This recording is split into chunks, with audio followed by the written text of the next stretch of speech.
The BRSCC BMW Compact Cup is brought to you by Nankang Tyres and Gas Shocks.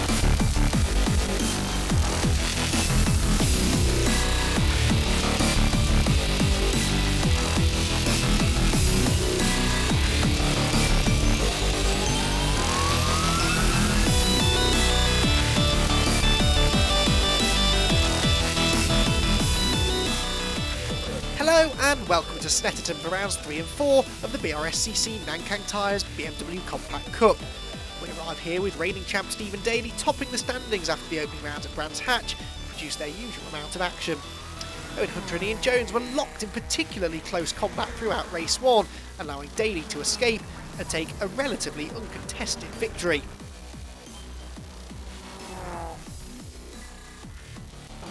Race 2 saw its fair share of drama, first with Mark Skeets and Gordon McMillan making a dramatic exit, then Dave Chapman tangling with Andrew Woodbine, who he was attempting to lap.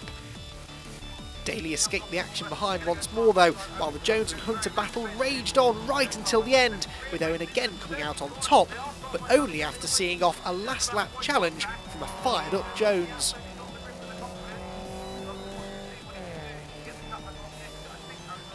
Daly's double means that he arrives at Snetterton 8 points clear of Hunter in the standings, with Jones a further 4 points back in third.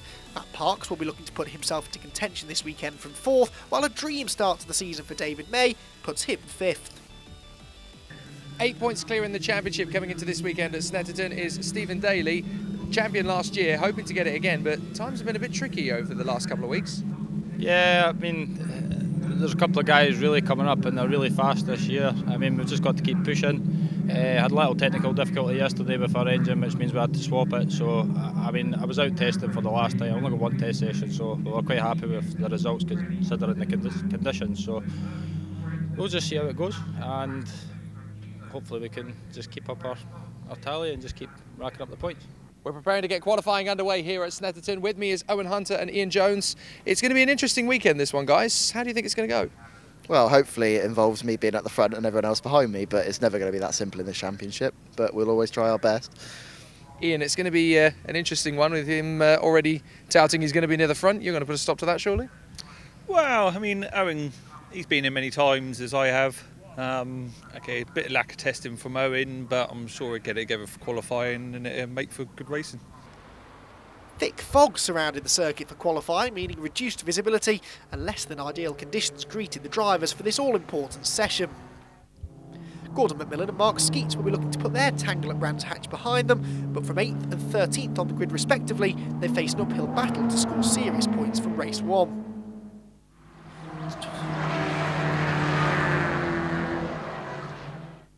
Tom Griffiths, on the other hand, enjoyed a successful session to qualify 5th, while Liam McGill was originally due to start mid-grid before being excluded from the session due to an underweight car and sent to the back. David May's hugely impressive start to the season continued here at Snetterton. He'll start 6th for race 1 and will no doubt be looking to add to his 2 top 5s from Brands Hatch. Hunter and Jones are likely to resume their Brands Hatch bout, lining up together on row 2, separated by only 1/10 of a second. They were beaten to a front row start though by Matt Parks, who'll be looking to add to his round 1 consistency with some race wins here. No one could keep up with Daly though, who was 6/10 clear of anybody else to take another pole position. Not a bad start to the weekend, Mr. Parks. 2nd position on the grid. Can't say fairer than that. No, we've had pace all weekend. Just haven't really done anything since Brands, so I don't know where it's come from. Whether it's just favoured me, the circuit, or what, I don't know. But it's great pace. Seems like not too many people were expecting you to be here, none the least yourself. Can you now make the charge into the first corner? If they weren't expecting it, then they should be. So, need I say any more? I'm liking it. So do you think that there's going to be a couple of times when you'll be on the podium today, right up the top, potentially? Absolutely, absolutely, and then for the rest of the season. Fantastic. Well, we're looking forward to seeing that. Good luck. Thanks very much. So the waiting is over. It's time to get the first race of the weekend in the Nankang Tyres BMW Compact Cup underway. And what a battle it's going to be, with Stephen Daly from pole position, Matthew Parks alongside him, and 32 chasing vultures hot on their tail. This is going to be a brilliant start to the weekend. It's over to Andy McEwan for the grid. Yeah, thanks Jake. Snetterton always produces great racing with the Compact Cup. This weekend should be no exception. Here's how they line up. It's Stephen Daly and Matt Parks on row 1, ahead of Ian Jones and Owen Hunter, whilst Tom Griffiths and David May impressive again there on the 3rd row. Paul Hinton and Gordon McMillan are next, ahead of Ben Huntley and Alan Caulfield inside the top 10. Then Keith Towers and Matt Flowers on row 6. Row 7 for Mark Skeets and David Sharp, ahead of Craig Jameson and Wayne Flint. Then Mikey and Mike Doble on the 9th row together. Rounding out the top 20 are David Ashforth and Aaron Morgan, ahead of Tim Scott Andrews, he should move forward, and Jim Barrett, then Martin Gadsby and Phil Adcock on the 12th row of the grid. Row 13 for James Stanbury and Nick Edmond, row 14 Simon Welch and Andrew Woodbine, then Phil Sharp and Jason Bagley on the 15th row of this very large grid indeed. Craig Arkell and Colin Way, then Brendan Murphy and Liam McGill, who has a 10-second penalty having been excluded from qualifying.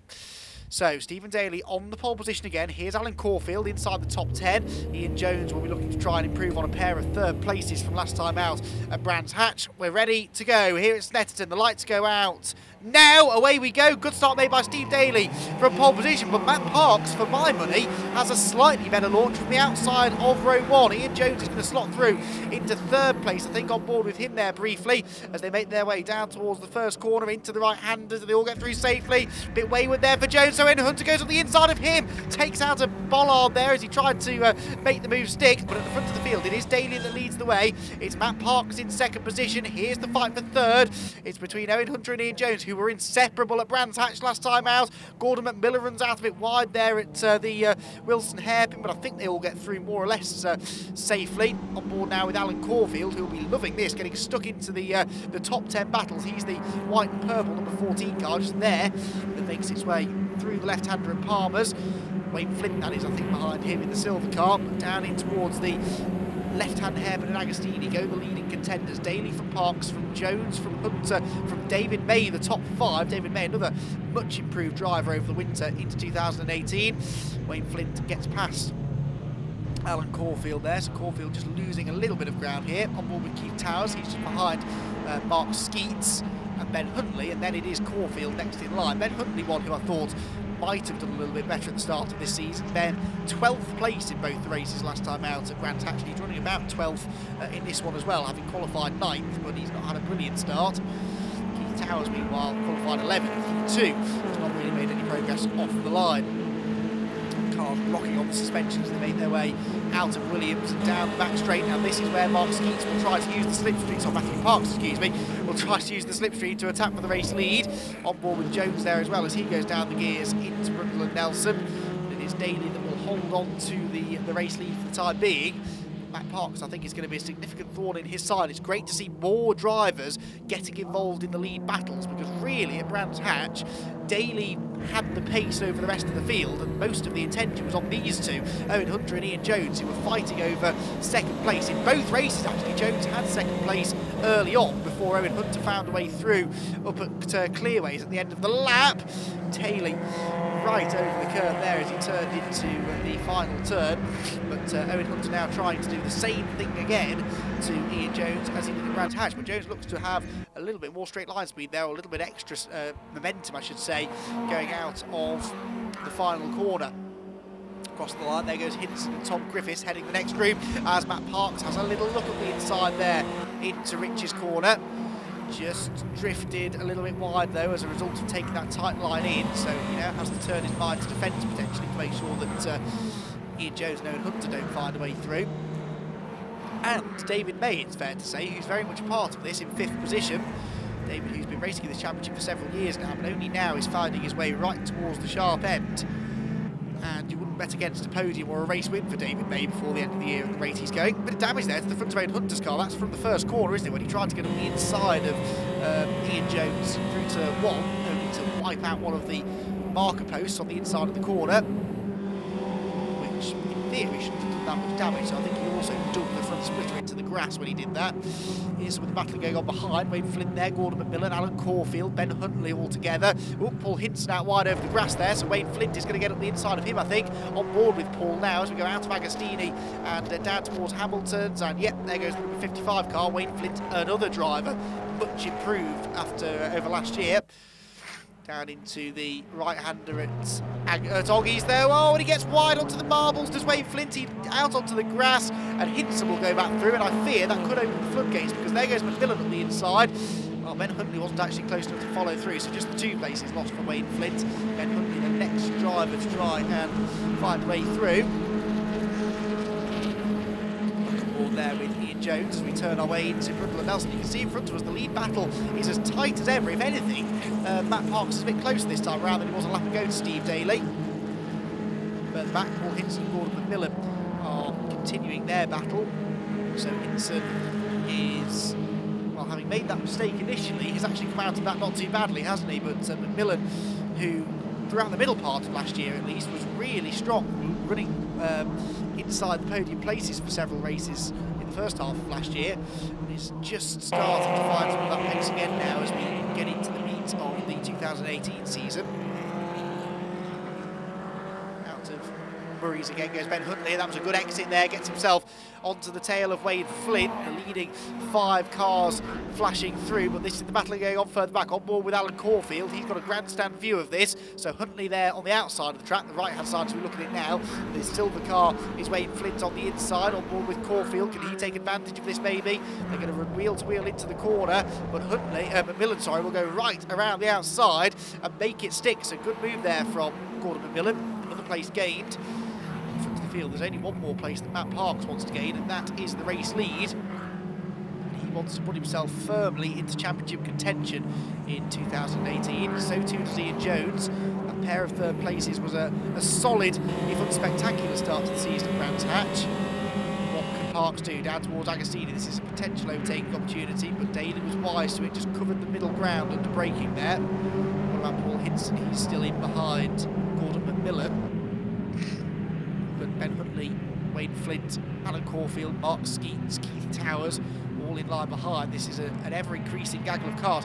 Lots of tyre smoke there from Alan Caulfield's car. He's right on the limit, isn't he, in that car, as he really now tries to continue this forward progress he's made throughout the first part of the season. Although, having said that, Caulfield's Brands Hatch weekend didn't go that well. 29th position in race 1, and he didn't start race 2, so mechanical issues presumably blighting him last time out. But here at Snetterton, Alan looking an awful lot stronger.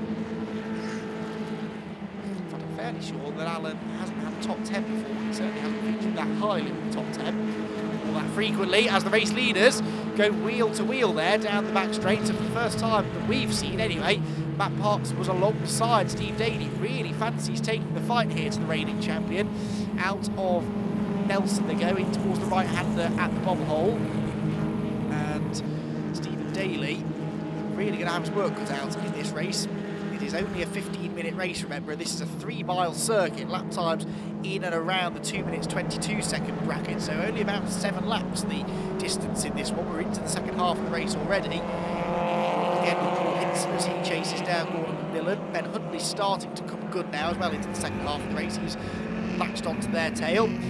Right on board now. Oh, that was sideways. There was a car pulled over there to the side of the pit straight that I think had laid oil down just past pit entry, and that caught the lead group out. I've never seen that. Cars getting sideways in more or less a straight line there as they accelerate out past pit entry. But that's just put Daly back on the back foot now. Matt Parks is with him again. In towards the hairpin they go. Daly doing his best to try and defend the line, but these 4 cars are nose to tail. We've got Daly from Parks, from Jones, from Hunt to the top 4. And it is a much more competitive showing here from Compact Cup than we had at Brands Hatch, where Stephen Daly, as I said, was really allowed to have it more or less all his own way. He's certainly going to have to work for his race victories here this weekend. On board with Ian Jones again, now on board with Owen Hunter in 4th place as we head back down towards the Agostini hairpin. Steve Daly up, sideways again there, and a bit of contact from Matt Parks, and this time it's really opened the door, so Matt Parks going for the race lead, and he's got the inside line for the next corner, which is Hamilton's. It's a tricky left-hander, but through goes Matt Parks. A rare mistake there from Stephen Daly. He got a bit sideways through Agostini. There was then a bit of contact, and now Ian Jones is coming through as well. Ian Jones up the inside in towards Oggies, and that's down to 3rd now for the reigning champion. This is unprecedented thus far in 2018 to see Stephen Daly this far down the order, and with a wheel on the grass into Williams, Owen Hunter goes through as well, and now Stephen Daly's off the podium. Well, what on earth happened there? That all started, I think, when they hit that oil going onto the pit straight, and it just lost Daly momentum, and it gave Matt Parks that impetus that he needed to really get Daly on the back foot. He forced the mistake out of the Scotsman down in towards Agostini, and from then on the door was left wide open for all three of them to file through. So new race order then. Matt Parks leads the way, a sideways Ian Jones is second, a damaged Owen Hunter is third, and a frustrated Stephen Daly is fourth, because he will be determined to get back onto those podium positions so as not to hemorrhage too many championship points. He will most definitely see these three drivers as his main championship contenders at this early stage of the year, will Stephen, and he knows how important it is to log points whenever you can. Remember, Stephen's gone toe-to-toe with James Gornall for the championship in the last couple of years. James won the title in 2016, and Daly it is who won it last year, but he knows how important every point can be, and he's now starting to try and fight back on the inside of Hunter in towards turn one. He was almost in the pit wall there trying to make that move stick, which was brave considering the oil that's been laid down there that caught him out a lap ago, but I'm not convinced that Owen Hunter's car is running quite as it should do without that front splitter attached, and so Daly goes through. He's now got Hunter coming back around the outside though. Look at that, Owen Hunter so late on the brakes. Can he stop the car? Yes, actually, which is very surprising. He very nearly actually challenged Ian Jones as well there. I know that Daly's back alongside now, but this is the outside line on the run down in towards the left-hander at Palmer. So I think that Owen Hunter is going to hang on very tenaciously indeed, but Owen knows how important it is to stay ahead of Stephen Daly, because Stephen on his day is more than capable of running away off into the middle distance and dominating races, and Hunter had to finish second to him on both occasions at Brands Hatch last time out. If he can finish in front of Daly this time around, it will really tighten things up at the top of the championship. So back into Hamilton we go. And Stephen Daly, what can he do? I thought that the fight back was beginning then when he got himself up alongside Owen Hunter, but actually Hunter was able to fight straight back and retake that third position. With a slightly wounded car, is he going to be able to hang on for the rest of this race duration? Ian Jones is not escaping from them, but Matt Parks I think is, so this is really good performances from Matt Parks, who's escaping in the race lead. Here comes Daly though, back alongside Owen Hunter down the back straight. He's got his nose in front, he's got most of his car in front now, you'd imagine, as they make their way down towards the Snetterton Bridge. Hunter tried to hold on to the inside line, but that was the effect of the slipstream there. I think Stephen Daly getting a good run out of Williams, got in the tow, pulled alongside and made it look very simple. So Daly's back on the podium. Now can he get back into second place at the expense of Ian Jones, I wonder? That won't be quite such an easy overtake, because Jones's car, as far as we can tell, is undamaged. So he should be running at full performance really. Back through the long right-hander at Corham. At certain parts of the circuit it looks like Parks is escaping, and then from other angles it doesn't look like he's that far ahead. So if Daly can get past Ian Jones quickly, it's not beyond the realms of possibility that he could be able to catch up to the race leaders. He runs right over that oil again. You can see the car getting sideways though still. They've moved the stricken car out of there. I'm not too sure who that was. It was potentially James Stanbury, I think, who had gone missing, or it might have been Jason Bagley. Both of them have now pulled off the side of the road. David Ashworth was also an early retirement on lap 1, pulling off with a mechanical drama, we believe. We ride back on board with Stephen Daly. Good run there out of Riches. Ian Jones having to go defensive here. He would love to improve on his season best so far of third place, and actually by going to the outside line of the hairpin, Stephen Daly leaves himself vulnerable to attack from what's left of Owen Hunter's number 47 car. But with the inside line to the next corner, I was going to say Daly had that one held secure, but actually Owen Hunter refuses to give up and did have a big look at the inside there to try and challenge it toward Palmer's. Down into Agostini, Jones defending again. This is just what race leader Matt Parks wants to see in his mirrors. Ian Jones defending, and indeed getting into the side of Stephen Daly, which once more allows Owen Hunter up the inside. Owen had two wheels right over the grass then on the inside of Agostini. You almost sense that these two are working together to try and duff up Stephen Daly, because they know that if either of them wants to win the championship, Jones or Hunter, they need to try and stop the steam train that is Stephen Daly. He is so good at winning races and scoring big points. They know how important it's going to be to try and disrupt his rhythm. Ian Jones is doing just that by defending heavily around the entirety of the Snetterton 300 circuit. It gets a bit touchy-feely there through Williams. That cost Daly momentum, but now both he and Owen Hunter are sat in the slipstream down the back straight. surely Ian Jones is going to have to defend the inside line here, down towards the braking zone at Brundle and Nelson, but you can go around the outside of Brundle to get the inside for Nelson, because it's a left-hander that leads immediately into an even tighter right-hander. It doesn't look as though anyone's going to duck out of line though, so Jones hangs on for the time being. Stephen Daly tries so hard not to get into the back of him, uses all the curb, but gets up the inside. What happened there? Ian Jones all of a sudden was really slow on the apex of Nelson, and so Daly goes through, and most frustratingly for Ian Jones, Owen Hunter's gone back ahead of him as well. Hunter now runs wide at Coppice though, and so Jones is back alongside him. That's the wrong side of the road in towards Murray's though. Can Hunter hang on the inside? Yes, he can, but he'll run deep on the exit, so Jones will get the switch back. Phenomenal racing, as ever, from the Nankang Tyres BMW Compact Cup, and it is wheel to wheel for third place. Last lap ball goes out, though, so we've only got one more time around, and Ian Jones is back into third place. Remarkable stuff. There goes David May in fifth. He's been caught by Tom Griffiths as well, incidentally, so the battle for the final space inside the top fifth is far from settled yet. But Stephen Daly, all things considered, I think he can call this a fairly successful race. He'll be frustrated that Matt Parks looks as though he's on his way to the race victory, but at least Stephen Daly's been able to find a way past the formidable duo that is Ian Jones and Owen Hunter. So Ian Jones, of course, he's looking to try and beat Owen Hunter for the first time this year after, as I said earlier on, Hunter passed him in both races at Brands Hatch, but Hunter passed him in this one, but Jones was having absolutely none of it.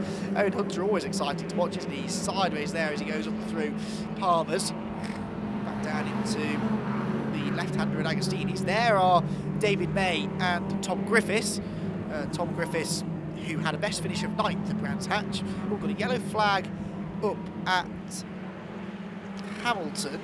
There is a car that's stopped, and that might be James Stanbury, I believe, that stopped up at the left-hander. Either way, that means that no overtaking at Hamilton, but it's not really a genuine overtaking opportunity anyway, to be honest.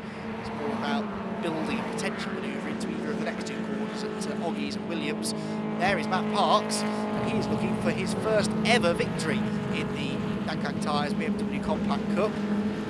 Down the back straight he goes. The nerves will be jangling, I'm sure. Remember, he was fighting for race victory at Castle Combe last year in the early stages of one of the races, and then he made a mistake at the first corner and sent himself straight into the tyre wall, and we never really saw him that close to the front of the field again after that. But here he is, and he is now just a handful of corners away from that history-making first victory. One hole, that's been safely negotiated in towards Coram now, and of course Daly finishing in second, that means that Daly's not going to lose too many points to Matt Parks. Matt did have a pair of top 5 finishes at Brands Hatch, so this is going to put him right into the championship equation. He heads out across the start-finish line, and Matthew Parks is going to take victory in round number 3 of the Nankang Tyres BMW Compact Cup. His first ever win in the championship, and a great drive it was indeed. Stephen Daly in second, Ian Jones in third, Owen Hunter comes across the line in fourth, and then it will be David May who does no, it's Tom Griffiths, excuse me, who came home in 5th from David May in 6th. Rest of the field file through. There's some good battling going on a little bit further back by the looks of it. This is Simon Welch, and he's chasing down. Oh, very, very sideways in front of him. That was rather close. That was Nick Edmond, I think, wasn't it? He was getting sideways and loses the position. Yes, it is Nick Edmond, number 22, and I think he's going to lose the position here to the number 76 car of Simon Welch as he comes out across the start-finish line. That was for 25th place, but it shows you how intense the racing is up and down the order. So it's Matt Parks who wins from Daly and Jones. They're your podium finishers. Then Owen Hunter in 4th and Tom Griffiths 5th, who got the better of David May there right at the end. Macmillan is 7th, Paul Hinton is 8th, then Ben Huntley and Keith Towers round out the top 10. Then it's Alan Caulfield, Mark Skeets, Wayne Flint, Matt Flowers and Craig Jameson rounding out the top 15 ahead of Liam McGill, Mike Doble, Aaron Morgan, David Sharp and Tim Scott-Andrews down in 20th. Mikey Doble was 21st ahead of Phil Adcock, Brendan Murphy, Martin Gadsby, Simon Welch 25th, then Nick Edmond, Jim Barrett, Phil Sharp, Craig Arkell and Andrew Woodbine, with Colin Way the last of the 31 finishers. We lost James Stanbury, Jason Bagley and David Ashforth, unfortunately, while Stephen Daly sets the fastest lap. Well, Matt Parks, what a fantastic start to the weekend, and it was a brilliant victory. Talk us through. we knew on Thursday we had great pace. In qualifying, we just couldn't show it fully. And Stephen is a good friend of mine, and he's helped me a lot through this and trying to get to this stage to go fast so we can race hard together. And that pace then, that sheer race pace was what we were fixed on Thursday, making sure we had it consistent for 15-20 minutes. The battle with Stephen is what I've been wanting for about a year now, really, and it come through today, and it was clean. Well, Stephen Daly, second place and occasionally sideways. Talk us through that. Yeah, I mean, you've got to finish second at some point, I suppose. It's never easy out there. Matt Park's done a fantastic job. My hat's off to him actually, because he pushed me right from the start, and eventually got me after I made the mistake. So I mean, it really shows the champion that he has been in the past. You know what I mean? You could see that in his driving. So I mean, I'm happy he's up here. I really am. He's a good friend, and we race clean. So happy to have the battles, and that's why I'm here. Well, David, a fantastic victory in the first race in the Masters category. We know how tough it is. You must be absolutely exhausted. Oh, I'm exhausted, totally. Really takes it out of you. The whole year's been good from the start, from Brands to here. Just trying to keep the momentum going. It's very, very hard. My plan was to try and just keep with Owen and Ian, but they're fast drivers.